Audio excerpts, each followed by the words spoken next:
एक जमाना था जब ये धरती इंसानों की नहीं थी। आज हमें लगता है कि हम इस प्लैनेट के मालिक हैं। हमने शहर बनाए, इंटरनेट बनाया, स्पेस में रॉकेट्स भेजे। लेकिन अगर अर्थ की हिस्ट्री एक घड़ी यानी क्लॉक होती तो इंसान सिर्फ आखिरी कुछ सेकंड्स के लिए आए हैं। हमें आने से पहले एक ऐसा युग था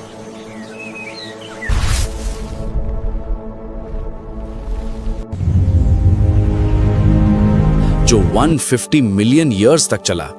ये वो वक्त था जब अर्थ एक जायंट हार्ट बीट की तरह धड़कती थी। ना हम थे, ना हमारी मशीन्स, ना पोल्यूशन, ना मैन मेड साउंड। सिर्फ जंगल थे जो समंदर की तरह फैले हुए थे।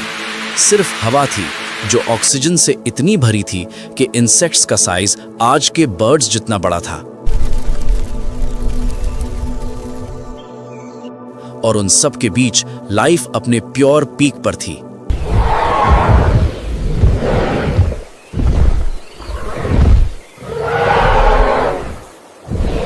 ये था क्रिटेशियस पीरियड।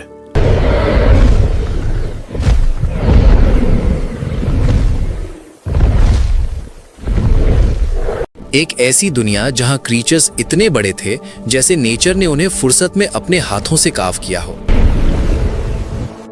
सोचिए एक ऐसी सुबह की जहां सूरज उगता है और जमीन हिलने लगती है। अर्थक्वेक नहीं, बल्कि एक आर्जेंटिनोसॉरस का झुंड गुजर रहा है, 100 फीट लंबे, बिल्डिंग्स जितने ऊंचे। जब वो सांस लेते थे तो लगता था हवा का रुख बदल गया है। लैंड पर ट्राइसेराटॉप्स अपने आर्मर्ड बॉडीज के साथ घूमते थे जैसे लिविंग टैंक्स हों। आसमान में टेरोसॉर्स, जिनके विंग स्पैन एक छोटे प्लेन के बराबर थे, वो हवा को एक कोरस बना देते थे। और ओशंस, वहां खामोशी भी जायंट थी। प्लीजियोसॉर्स और मोसासॉर्स, जिनके सामने आज की ग्रेट व्हाइट शार्क एक गोल्ड फिश लगती। ये दुनिया परफेक्ट थी, हर चीज बैलेंस में थी।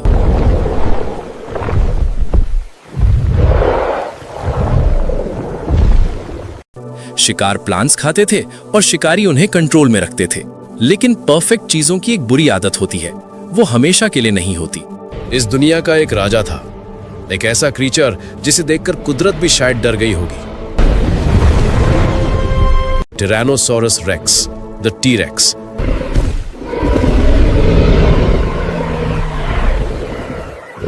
एक वॉकिंग थंडर, 2 टन का मसल, इंस्टिंक्ट और भूख। जब वो दहाड़ता था तो उसकी आवाज मीलों दूर तक सुनाई देती थी। उसके टीथ मांस को काटने के लिए नहीं, हड्डियों को क्रश करने के लिए बने थे। लेकिन फिल्मों में हम इसे मॉन्स्टर समझते हैं। सच ये है, वो सिर्फ एक जानवर था। वो भी अपने बच्चों की परवाह करता था, वो भी सुबह की धूप सेकता था। क्रिटेशियस दुनिया में लाइफ बहुत रंगीन थी। इसी दौर में पहली बार फ्लावर्स खिलना शुरू हुए थे। पर्पल, येलो, रेड कलर्स ने जंगल को सजाया था। मधुमक्खियां पहली बार फ्लावर्स पर बैठ रही थीं। सब कुछ इतना शांत, इतना ब्यूटीफुल था। एक टी-रेक्स पानी पी रहा है। एक एंकाइलोसॉरस धीरे धीरे घास खा रहा है।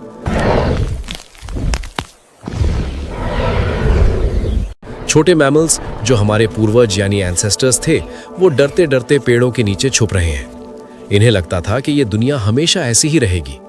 यही तो सबसे बड़ा इल्यूजन था। उन्हें पता भी नहीं था कि हर ब्रेथ, हर स्टेप, हर शिकार उन्हें उनकी आखिरी सनराइज की तरफ ले जा रहा है। अर्थ पर सब कुछ नॉर्मल था, लेकिन अर्थ के बाहर स्पेस के गहरे अंधेरे में एक विजिटर रास्ता बदल चुका था। स्पेस खामोश, ठंडा और निर्दयी। मार्स और जुपिटर के बीच एक एस्ट्रॉइड बेल्ट है। वहां करोड़ों पत्थर घूम रहे हैं।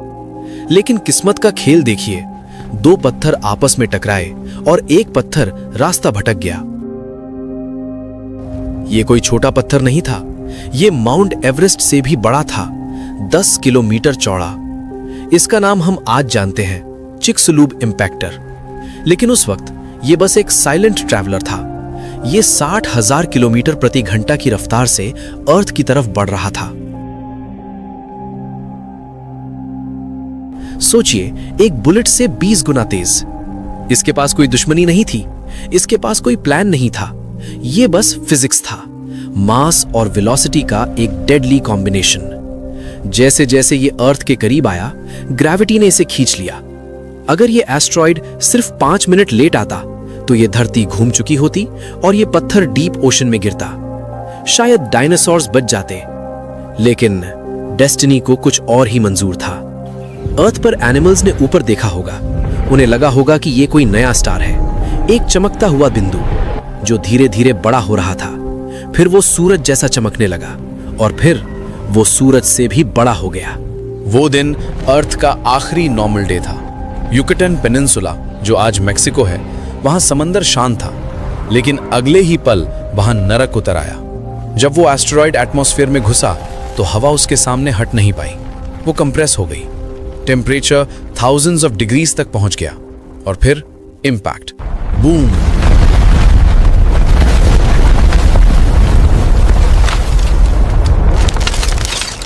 एक ऐसी आवाज जो धरती ने पहले कभी नहीं सुनी थी।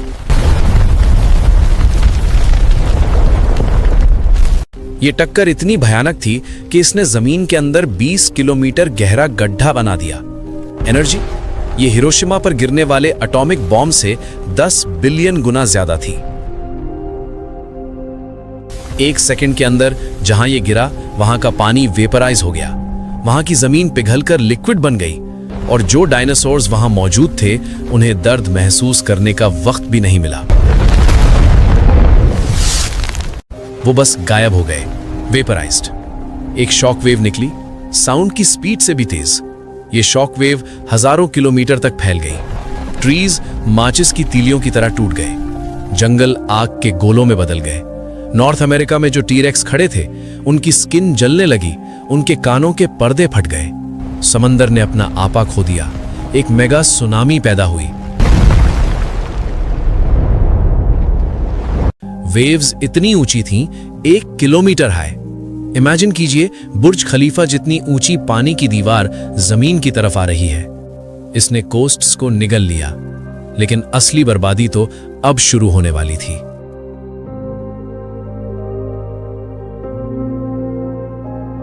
इंपैक्ट के वक्त ट्रिलियंस टन्स मिट्टी और पत्थर स्पेस में उछल गए थे।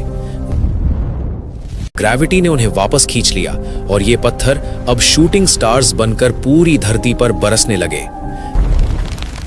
ये कोई मामूली बारिश नहीं थी, ये मोल्टन लावा और हॉट रॉक्स की बारिश थी। पूरी दुनिया का आसमान लाल हो गया, टेम्परेचर 200 डिग्री सेल्सियस तक पहुंच गया। सोचिए, एक ओवन के अंदर रहना कैसा होता है।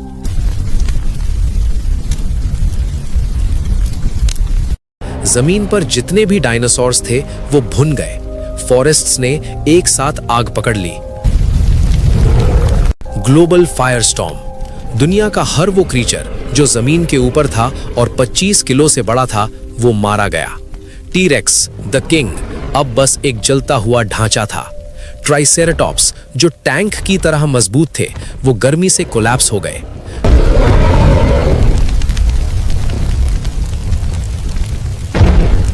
मदर्स अपने अंडों को बचाने की कोशिश कर रही थी, लेकिन आग से कोई नहीं बच पाया।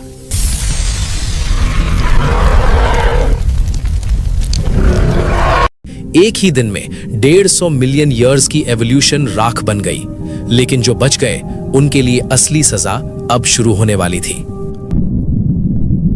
आग बुझ गई, लेकिन अपने पीछे छोड़ गई राख और डस्ट। यह डस्ट इतनी घनी थी कि इसने सूरज की रोशनी को ब्लॉक कर दिया। दिन रात में बदल गया और ये रात महीनों नहीं, सालों तक चली। सूरज के बिना प्लांट्स मर गए, प्लांट्स के बिना घास खाने वाले एनिमल मर गए और उनके बिना बचे कुचे कार्निवोर्स भूख से तड़प कर मर गए। अर्थ एक फ्रोजन वेस्टलैंड बन गई, एक ठंडी खामोश कब्र। जहां कभी जायंट डायनासोर्स की आवाजें गूंजती थीं, वहां अब सिर्फ हवा की साएं हैं। 75% लाइफ खत्म। सी में एमोनाइट्स, मोज़ोसॉर्स सब खत्म। लग रहा था कि धरती अब कभी सांस नहीं लेगी। नेचर ने रीसेट बटन दबा दिया था। लेकिन लाइफ की एक आदत है, इट फाइंड्स अ वे। जमीन के नीचे बरोज में कुछ छोटे क्रीचर्स जिंदा बच गए थे।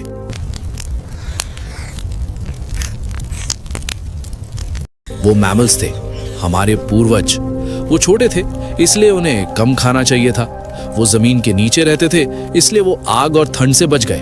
वो डरपोक थे और वही डर उनकी ताकत बन गया। धीरे धीरे धूल हटी, सूरज वापस आया, पहला फर्न उगा, पहला फूल वापस खिला। लेकिन इस बार जायंट्स नहीं थे, जंगल खाली थे और उस खाली जंगल में इन छोटे मैमल्स ने बाहर कदम रखा। अब ये दुनिया उनकी थी। अगर वो एस्ट्रॉइड अर्थ से मिस हो जाता तो आज शायद डायनासोर जिंदा होते और हम कभी पैदा ही नहीं होते।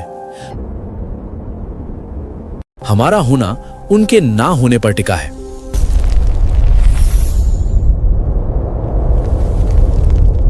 चिक्सुलुब एस्ट्रॉइड ने दुनिया को खत्म नहीं किया, उसने बस दुनिया को बदल दिया। वो डिस्ट्रक्शन नहीं था, वो हमारे लिए एक क्रिएशन था। हम उसी राख से बने हैं। और आज जब हम आसमान में उस एस्ट्रॉइड बेल्ट को देखते हैं तो हमें याद रखना चाहिए, हम इस प्लैनेट के मालिक नहीं हैं, हम बस इसके सर्वाइवर्स हैं। क्योंकि हिस्ट्री हमें बताती है, किंग कोई भी हो, राज सिर्फ नेचर का चलता है।